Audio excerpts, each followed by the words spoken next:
हजरात, आपको मालूम है कि तुर्की शुरू से, और मैं लगातार, हालांकि तुर्की के समर्थक जो है मुझे भी कभी मेल पर कभी कुछ करने की कोशिश करते हैं, लेकिन मैं आपको सच बताने की कोशिश करूंगा। रिपोर्ट आपकी स्क्रीन पर, पिछले 1 साल से एर्दोगान जहर उगल रहा है, लेकिन अंदर ही अंदर इजराइल का साथ दे रहा है।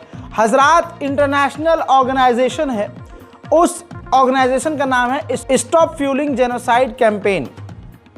दोस्तों, इन्होंने शिपिंग डेटा और सैटेलाइट इमेज से रिसर्च करी है, पूरी तरह से इन्वेस्टिगेशन करी है और रिपोर्ट जारी करी है और बताया है कि तुर्की इजराइल को आज भी तेल सप्लाई कर रहा है।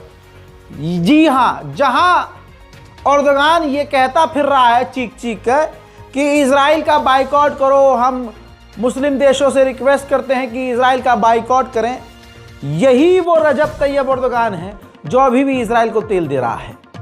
तो गद्दार और दोगला है तुर्की। उधर सीरिया में जो कुछ भी हो रहा है आज, जो देर रात को स्पेशल रिपोर्ट पेश की मैंने आपको, उसमें सारा का सारा खेल इजराइल का ही नजर आ रहा है। अब इजराइल ने सीरिया को धमकी दी है कि अगर हिजबुल्लाह को हथियार पहुंचाने में कोई भी हरकत की या कोई भी मदद की तो हम आप पर हमला करेंगे। हालांकि बिना ऐलान किए जो रेबल्स हैं सीरिया के, उनको इजराइल ने हथियार और अपना समर्थन देके सीरिया में हालात बिगाड़ दिए हैं और कई इलाकों पर कब्जा करवा दिया है। इजराइल और अमेरिका गाजा के अंदर पैर जमा कर रखना चाहते हैं। इजराइल ने अमेरिका की एक प्राइवेट सिक्योरिटी ग्रुप से एग्रीमेंट कर लिया है। अब ये प्राइवेट जो मिलिट्री अमेरिका की है, ये गाजा के अंदर इजराइल की गुलामी करेगी और इजराइल के लिए काम करेगी, तैनात होगी। गाजा के अंदर अल नस्र चिल्ड्रन हॉस्पिटल था, रिपोर्ट आई है इजराइल ने जबरदस्ती उसको खाली करवाया, जिस अस्पताल के अंदर प्री मैच्योर्ड बेबी थे जो वक्त से पहले पैदा हो गए थे बहुत सारी मुसीबतों की वजह से, और वेंटिलेटर्स पर काफ़ी बच्चे थे। इजराइल ने ज़बरदस्ती उस अस्पताल को खाली करवाया जिस हॉस्पिटल में प्री मैच्योर बच्चे रह गए थे, और इजराइल ने पूरा इलाका सील कर दिया, जिसके बाद वो बच्चे वहीं तड़प तड़प कर दम तोड़कर मारे गए। एक अमेरिकी पत्रकार है, देखिए गोदी मीडिया वाला हाल पूरी दुनिया में है। सही रास्ते पर अगर कोई चल रहा है तो उसका जीना हराम है। अमेरिकन एक पत्रकार थी जो कि इजराइल के खिलाफ बोल गई और इजराइल का नंगा सच बता दिया, जिसके बाद उनको उनके काम से, उनको नौकरी से निकाल दिया। अब आपकी स्क्रीन पर रिपोर्ट है, कैंडेस ओवेंस इनका नाम है। तो दोस्तों, अमेरिका के न्यूज़ चैनल में ये काम करती थी। पहले अमेरिकी उस न्यूज़ चैनल ने इनको नौकरी से निकाला, फिर इन्होंने ऑस्ट्रेलिया का रुख किया और ऑस्ट्रेलिया ये जाने वाली थी, तो ऑस्ट्रेलिया ने इनको वीज़ा नहीं दिया। जिसके बाद फिर इन्होंने सोचा कि न्यूजीलैंड चले जाते हैं, तो न्यूजीलैंड ने भी इनको वीज़ा देने से इनकार कर दिया। सच बोलना कितना मुश्किल है आप देख रहे हैं। वहीं इजराइल के नरसंहार में गाजा के अंदर 44,330 फिलिस्तीनी मारे जा चुके हैं।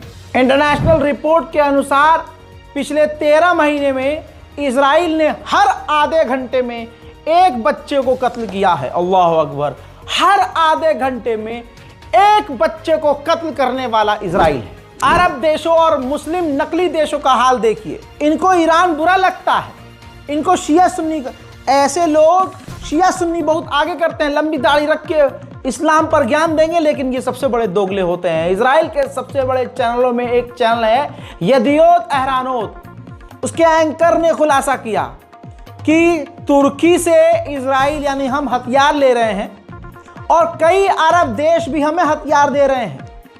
हालांकि हम कभी ये सोच नहीं सकते थे कि यह मुस्लिम देश हमें हथियार देंगे, लेकिन वो दे रहे हैं। देखिए, היו לא מעט מצבים בשנה האחרונה, רואי, שמדינה מסוימת, אפילו במזרח התיכון, הסכימה לנפק לצה"ל משלוח של אמצעי לחימה, שם קוד 5,000 חימושים מסוימים, נגיד את זה ככה כאמירה כללית לצורך ההבנה, אבל היה לתנאי, החימושים האלה לא יעברו דרך הים, אלא רק דרך היבשה.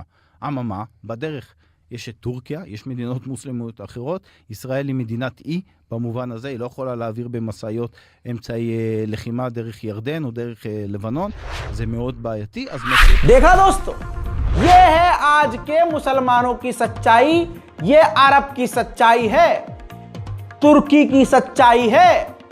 सोशल मीडिया पर तुर्की की तरफ से बातें खूब डाली जाती हैं, उर्दुगान भौंक रहा होता है कि हम इजराइल को ये कर देंगे, आइसोलेट कर देंगे और ये वॉर क्रिमिनल है, ऐसा है वैसा, और अंदर अंदर उसका पिछवाड़ा चाट रहे हैं नेतन्याहू का। सोचिए वो कौन से मुस्लिम देश होंगे। ऑब्वियसली सऊदी अरब, ये कतर, ये तमाम ऐसे देश, ये इजिप्ट, सब ऐसे ही हैं, ये जॉर्डन वॉर्डन सब ऐसे ही हैं।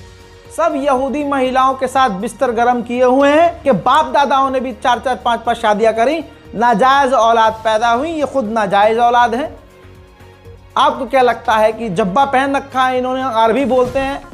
हम हिंदुस्तान, पाकिस्तान, बांग्लादेश, नेपाल के मुसलमान हैं इतने सीधे? कोई सफ़ेद लिबास पहन के आ जाए और अरबी बोलना शुरू कर दे, हमें लगता है कुरान की तिलावत कर रहा है। अरे हबीबी वल्ला हबीबी, आइए आइए। हम पता नहीं क्या समझ लेते हैं कि भाई हम बहुत ही बुरे हैं, वो अबे हम उनसे लाख गुना बेहतर हैं। अगली खबर यह है कि अमेरिका और बरतानिया ने यमन के इलाकों पर बड़ी बमबारी की है। वहीं बैतुल मुकद्दस में ये तस्वीर देखिए, मुसलमान तो जा नहीं पा रहा है लेकिन रोज भारी मात्रा में यहूदी घुसपैठ कर रहे हैं। उधर फिलिस्तीन के वेस्ट बैंक में फिलिस्तीनियों को गिरफ्तार करके लाइन से उनको ले जाया जा रहा है और गाना गा रही है यहूदी मिलिट्री।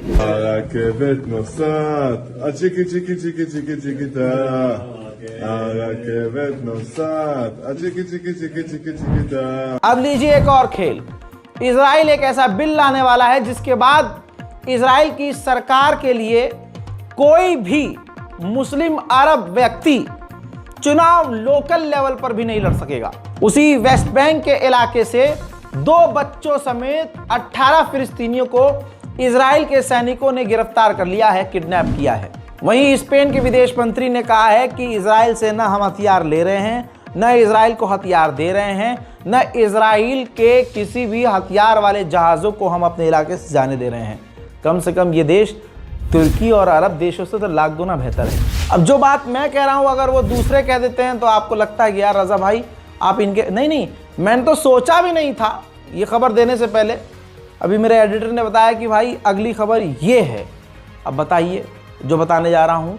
हुथीज़ के अंसारुल्लाह ने कहा है कि बड़े अफसोस की बात है कि अरब देश, मुस्लिम देश सिर्फ बोल रहे हैं, कर कुछ नहीं रहे हैं। वेनेजुएला और दूसरे चंद देश ऐसे हैं जो इन अरब देशों से लाख गुना बेहतर हैं। सुनिए।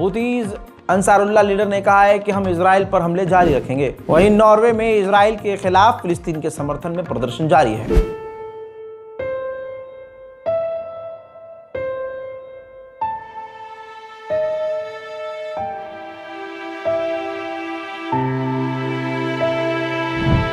ब्रिटेन में भी लगातार पाबंदियों के बाद, सख्तियों के बाद भी फिलिस्तीन के समर्थन में लोग सड़कों पर हैं।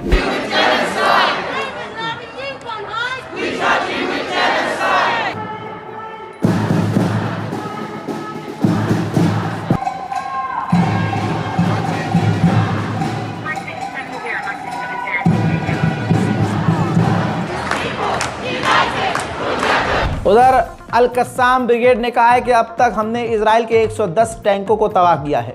गाज़ा के अंदर से जो इजराइल के सैनिक लौटे हैं घायल होकर, वो किस लेवल के घायल, ये देखिए, ध्यान से देखिए। लगभग जितने भी ये इजराइल के सैनिक हैं सब ने अपनी टांगें खोई हैं। किसी ने 2-2 खो दी हैं, किसी ने 1-1 खोई हैं, किसी ने अपनी तीसरी टांग खो दी है, किसी ने भाई 2 खोई हैं, किसी ने भाई 1 ही टांग खोई है, लेकिन खोई तो है। यही वजह है कि इजराइल के सैनिक वापस गाजा जाना नहीं चाहते। इजराइल के विदेश मंत्री चेक रिपब्लिक पहुंचे थे।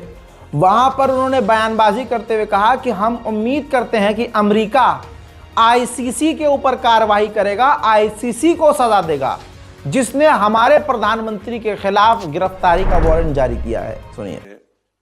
To make it short, it is clear that the court doesn't have jurisdiction over Israel because Israel is not a member state in the ICC, and the way that the so-called court bought jurisdiction or fake jurisdiction over Israel is not valid from the legal point of view.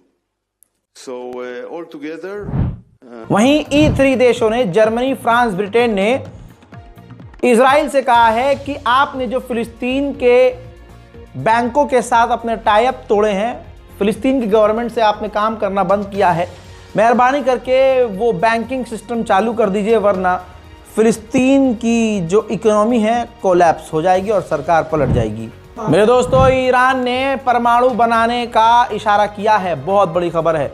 Iran के विदेश मंत्री ने कहा है कि जो भी उन्होंने कहा हमने किया। उन्होंने कहा यूरेनियम कम कर दो, तो हमने यूरेनियम कम कर दिया।